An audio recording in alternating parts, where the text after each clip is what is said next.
महाराष्ट्र एकत्रीकरणाच्या नंतर आपण ठरलेलं होतं की कमीत कमी 2 महिने या अधिवेशन नागपूरमध्ये व्हावं. पण ठीक आहे, आमचे मित्र ज्यावेळेस विरोधी पक्ष नेते होते त्यावेळेस ते 2 महिन्याची करायची, 1 महिन्यात अधिवेशन व्हायचं. पण मला असं वाटतं अध्यक्ष महाराज की आपण आज पुरवणी मागण्या हे पण सादर करून म्हणजे आज मांडलेलं जायचं अध्यक्ष महाराज, आणि सगळे बिलं पण आहे. अध्यक्ष महाराज, सरकारला एवढी घाई काय इथून पळून जायची? आपलं मी एक पेपरला बातमी वाचली होती की आचारसंहिता लागतील, हे लागतील. अध्यक्ष महाराज, चाललेली प्रोसेस आहे ना. पण विधिमंडळाचं कामकाज सरकारला पुरवणी मागण्यास मंजूर करायची असतील तर मग काय करायचं अध्यक्ष महाराज? एक दिवसाचं सेंट्रल बोलवा. नानाभाऊ, आपण यापूर्वी पीठासीन अधिकारी म्हणून कार्य केलं असल्यामुळे माझा असं समज आहे की आपल्याला माहिती आहे सभागृहात होणाऱ्या कामकाजा संदर्भात आपण बीएससी मध्ये संपूर्ण चर्चा करतो आणि सहमताने आपण निर्णय घेतो. आपण या बीएससी ला उपस्थित नव्हतात, त्याची कारणं काही वेगळी असतील, परंतु बीएससी मध्ये या संदर्भात सर्वांच्या सहमतीने मी निर्णय घेतलेला आहे.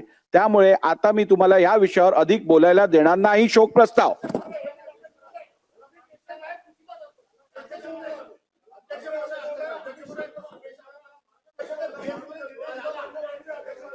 बसून घ्या. भास्कररावांना बोलू द्या. बसून घ्या. बोला. सन्माननीय अध्यक्ष महोदय, ही गोष्ट खरी आहे की बीएससी मध्ये चर्चा होत असताना जे होणारे निर्णय आहेत हे सर्वसाधारणपणे युनॅनिमसली व्हावेत अशा प्रकारची अपेक्षा असते, हे मी मान्यच करतो. दुसरी गोष्ट, मला हाही नियम माहित आहे की सर्वसाधारणपणे बीएससी मध्ये झालेली चर्चा येऊन बाहेर बोलायचं नसतं, हेही मला माहिती आहे, तरी मी बोललोय, हेही मी मान्य करतो. मी कधी आयुष्यात खोटं बोलत नाही.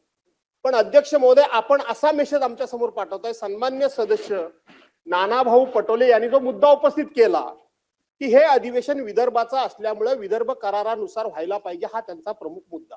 ठीक आहे, त्याच्यावर आपण निर्णय देणार. पण आपण असा मेसेज पाठवला की आम्ही तिथं ह्या सगळ्या गोष्टीला मान्यता दिलेली, आम्ही आमचं मत तिथं मांडलेलं आहे की 8 ते 19 पर्यंत व्हावं, हा आम्ही आग्रह केला. एखादा आठवडा अधिक वाढवा म्हणून आग्रह केला. निर्णय झाला इथपर्यंत ठीक आहे, परंतु तुम्ही आमच्याबद्दल संशयाचं वातावरण निर्माण करू नये असं मला म्हणायचं. ठीक आहे सर. अध्यक्ष महोदय, आमचे मित्र नानाभाऊ हे पीठासीन अधिकारी होते.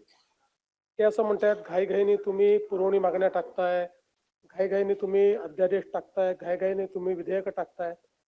पीठासीन अधिकारी म्हणून त्यांना हे नक्की माहिती आहे की अधिवेशनाच्या पहिल्या दिवशीच आपण नेहमी पुरवणी मागण्या दाखवतो, चर्चा नंतर होते.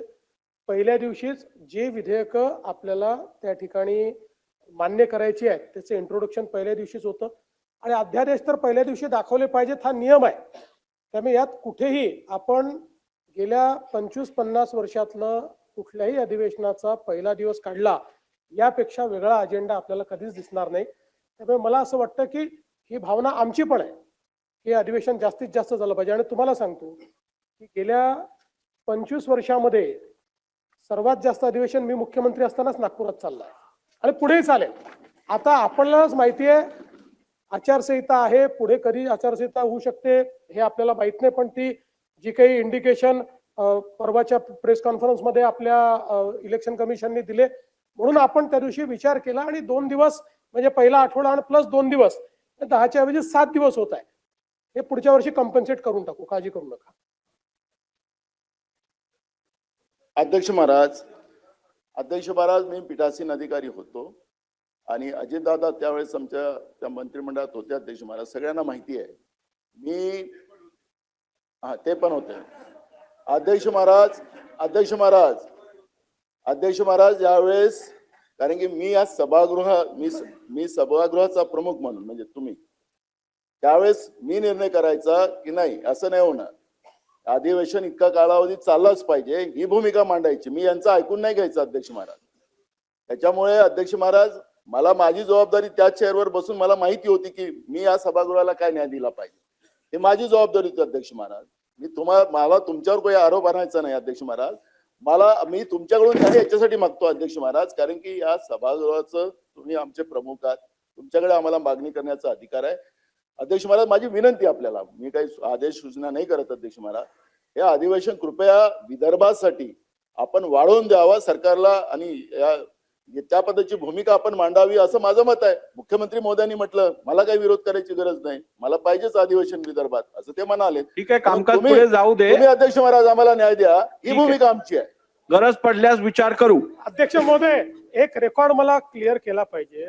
नाना भाऊंचा अधिवेशनाकरता किती आग्रह असला तरी नाना भाऊ त्या काळामध्ये 3 आणि 5 दिवसाचेच अधिवेशन मुंबईचे झाले. नाही, मुंबईचे बाकी राज्यात चालू होते.